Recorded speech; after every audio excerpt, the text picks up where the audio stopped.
Assalamualaikum warahmatullahi wabarakatuh. Jumpa lagi bersama Shampoo Channel 90. Inilah kawan ternak kita. Ini kita udah pada mau kerja. Ini baru bawa pulang dari mengembala kawan.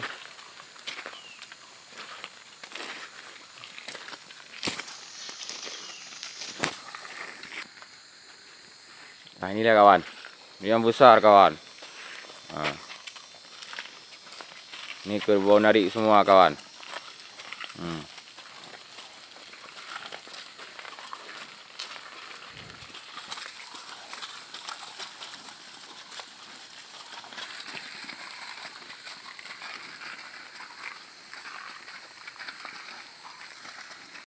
Nah ini dia kawan, besar nih. Ini bagus, tanduknya pun mantap kawan.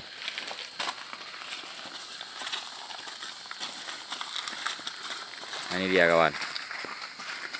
Kita bawa pulang ke gebuk nih kawan, di tempat kita kerja. Ini dia kawan. Nah, ini orang narik kawan, Wak Juli.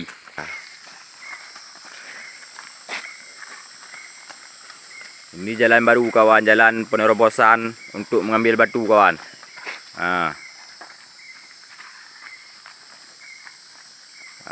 Di gunung itu kita narik kawan. Lalau. Ayo.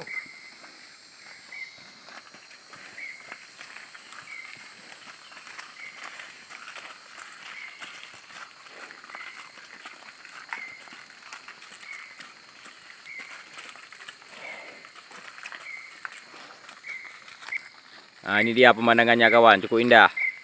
Gunung kawan. Gunung. Kawan. Kalau memang kawan-kawan suka dengan video ini, jangan lupa like kawan. Ya ini bulik kawan. Bulik sedang. Mantap kawan.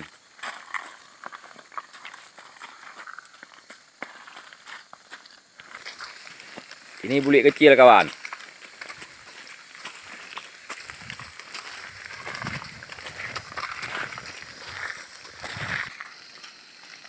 Siap berbaris kawan. PBB kawan. Kalau dia pulang kerbaunya kawan. Mantap kawan pulangnya. Pemandangan cukup indah kawan. Itu gebuk kita kawan. Jauh tu. Itu kawan.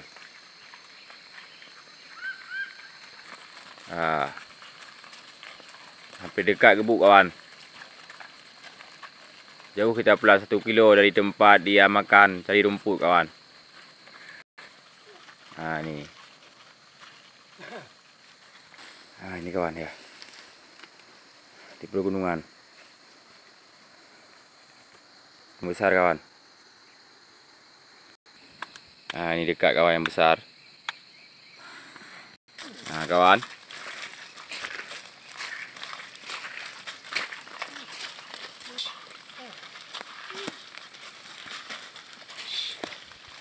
Udah pada hampir dekat maghrib kawan. Belum nyampe juga ke gebuk kita.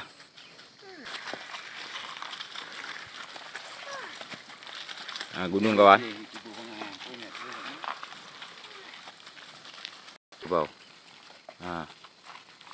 Kawan. Hampir dekat sama gebuk kawan.